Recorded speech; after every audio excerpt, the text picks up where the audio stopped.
श्री शिवाय नमस्तुभ्यम, हर हर महादेव, जय महाकाल। कैसे हैं आप सभी लोग। देखिए, महीने का सबसे बड़ा जो दिन है वो है प्रदोष का दिन, और अब आ गया है प्रदोष का वो समय जिस दिन आप सभी लोगों को शिवलिंग पर जल नहीं चढ़ाने वाला उपाय करना होता है। शिव महापुराण के अंदर वर्णित है कि जो व्यक्ति प्रदोष के दिन इस उपाय को कर लेता है उसे महादेव मैया पार्वती जी दुगने फल की प्राप्ति करवाते हैं, उसकी मनोवांछित फल की कामना पूरी होती है।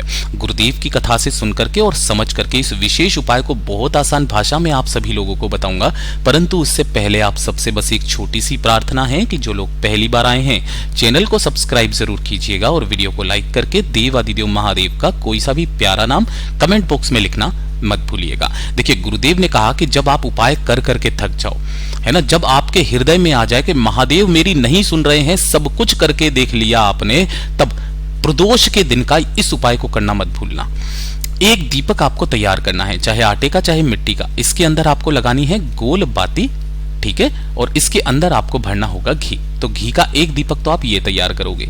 साथ ही साथ अगर मिल जाए तो एक बेलपत्र आपको ले लेना है जो कहीं से भी खंडित कटी फटी ना हो। नहीं मिलती है, भोलेनाथ की शिवलिंग पर जो बेलपत्र समर्पित है उसे धो करके आप काम में ले सकते हैं। और साथ ही साथ एक लोटा शुद्ध जल अपने घर का तांबे के कलश में, ठीक है। इन तीनों चीजों को लेकर के आपको भोलेनाथ के मंदिर में पहुंचना है, शिवलिंग के पास, प्रदोष के दिन किसी भी समय पर।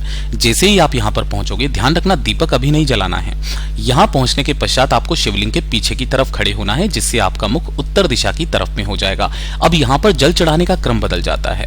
पहले आपने जो एक बेलपत्र लिया है ना, उस एक बेलपत्र को लेना, सबसे पहले भगवान गणेश जी के चरणाविंद पर उसे स्पर्श कराना, उसके बाद में भगवान कार्तिकेय जी के स्थान पर स्पर्श कराना, फिर माता अशोक सुंदरी के स्थान पर स्पर्श करा करके जो माता रानी का कटी भाग है ये वाला, है ना, चौथे नंबर पर आपको यहां पर स्पर्श कराकर पांचवें नंबर पर अपनी मनोकामना कहते हुए भोलेनाथ की शिवलिंग पर ऐसे समर्पित करना है कि डंडी जलाधारी की तरफ हो, बीच वाली पत्ती का मुख आपकी तरफ, ठीक है। अब आपको दोनों हाथों में उस कलश को पकड़ना है, ठीक है। कलश को लेकर के सबसे पहले जो जल है वो आपको भगवान गणेश जी के चरणाविंद पर थोड़ा सा श्री शिवाय नमस्तुभ्यम मंत्र का स्मरण करते हुए समर्पित करना है। फिर भगवान कार्तिकेय जी के स्थान पर, फिर माता अशोक सुंदरी के स्थान पर, उसके पश्चात माता रानी के हस्त कमल के चारों तरफ इस जल को इस तरीके से समर्पित करना है। लेकिन अंत में जल आप कहां समर्पित करते थे? भोलेनाथ की शिवलिंग पर। यहां पर आपको जल समर्पित नहीं करना है। ढोक दे करके उस जल को लेकर और जो आपने एक दीपक तैयार किया है इन्हें लेकर के आपके आसपास जो भी बेलपत्र का पेड़ आपके घर में लगा हुआ है आप वहां पर चले जाइए।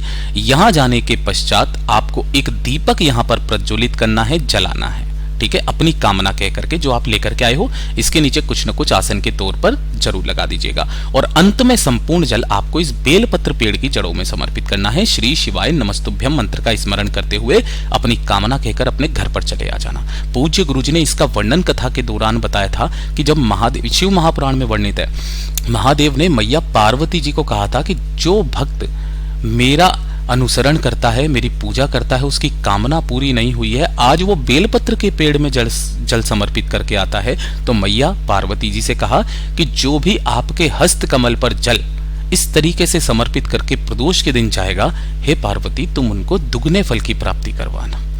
और तभी से ये वाला उपाय मैं हमेशा हर प्रदोष के दिन बताता हूँ। पूज्य गुरुजी का बहुत अद्भुत और अचूक उपाय है, जरूर कीजिएगा। वीडियो पसंद आए तो लाइक करना, चैनल को सब्सक्राइब जरूर कीजिएगा।